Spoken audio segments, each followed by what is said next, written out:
بام بچمە لای ئینفۆگرافیکەکە پێشکەشی بکەین. زۆر باشە. هەڵبەت پەیوەندی بە خوێندنەوە هەیە لە ژاپۆن. ژاپۆن بۆ ناسراوە وڵاتێکی زۆر پێشکەوتووە. هاوکارمان کەژان عەزیز ئەم ئینفۆگرافیکەی لەباری خوێندنەوە لە وڵاتە بۆ ئامادەکردن. خوێندن لە هەموو وڵاتێک گرنگی تایبەتی خۆی هەیە، بەڵام چەندین هۆکار هەن بۆ ئەوەی خوێندن لە ژاپۆن لە وڵاتانی دیکە جیا بکاتەوە. هەمووان دەڵێن پەروەردە پاشان فێرکردن. لە زۆرێک لە وڵاتان پێچوانی ئەو دروشمە کار دەکرێت، ئەنجامەکەشی دەبینین کەچی کارەساتێکی لێ دەکەوێتەوە هەندێک جار. بەڵام لە ژاپۆن ئەو دروشمە بە تاوەتی جێبەجێ دەکرێت. بزانین ئەم دروشمەیان چۆن جێبەجێ کردووە. هاوکارانم ئێستا زانیارەکان دەخەنە سەر شاشە بۆمان. خوێندن لە ژاپۆن لە مانگی نیسانەوە دەست پێ دەکات. بۆچی؟ چونکە گوڵەکانی ئەو وڵاتە لەو مانگەوە دەگەشێنەوە. ئەمە پەیوەندی بە گەشانەوەی گوڵەوە هەیە کە خوێندن دەست پێ دەکات لە وەرزەدا، مانای تایبەتی خۆی هەیە کە ئەو وڵاتە بزانە پەیوەستی کردووە بە گوڵەوە کە گوڵیش گەشایەوە وڵاتیشە گەشێتەوە، ڕنگ و هەروەها بۆنی خۆش بە وڵاتیش دەبەخشێ. خوێندنیش بەو شێوەیە.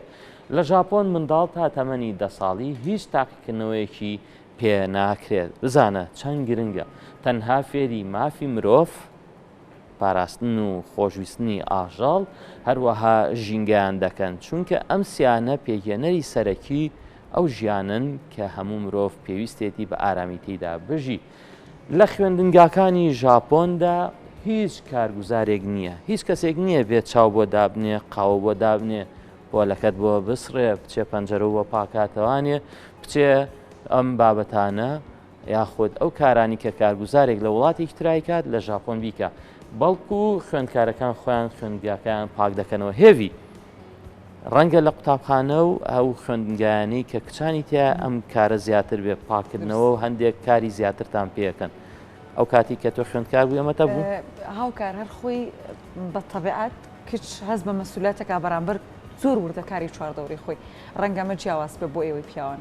باڵ جا ئەمە لە ژاپۆن بە کردار و بە کردەوە خوێندکاران خۆیان بەشدارن لەگەڵ کاژێڕی قوتابخانەکان بۆ پاکردنەوەی قوتابخانەکان. هەڵبەت مامۆستا و بەڕێوەبەرەکانیش پێشەنگی خوێندکارەکانی خۆیانە بن.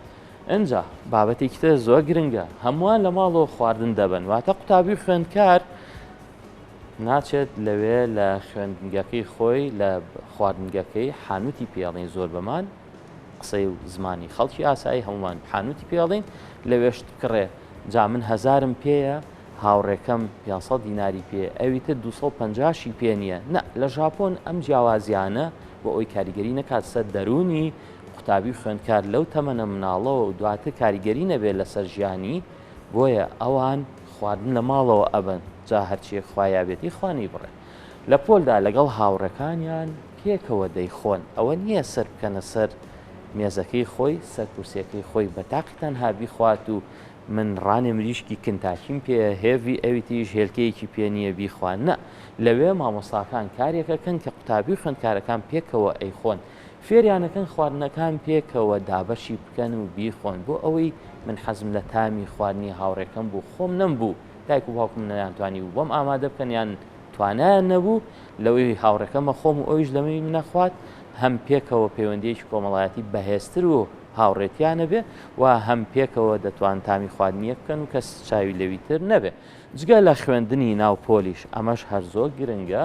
مامۆستاکان دەچنە ماڵی خوێندکارەکانیان و وانی تایبەتیان پێدەدەن بۆ ئەوەی باشترین خوێندکار پێش زانکۆ بەرهەم بهێنن.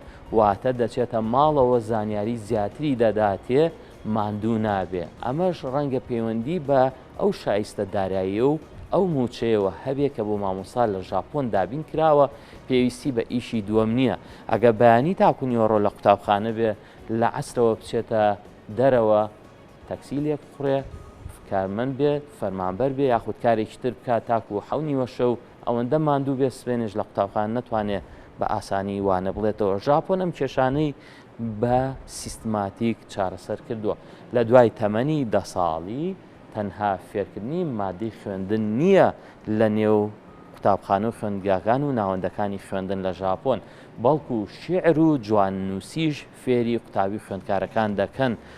شیعر دامباتە جیهانێکی جوانترەوە، باڵاترەوە. جواننووسیش یەکێکە لەو کارانی کە ژاپۆن زۆر کاری لەسەر دەکەن و زۆریش مەبەستیانە لەبەر پاراستنی زمانەکەیان بە جوانترین شێوە.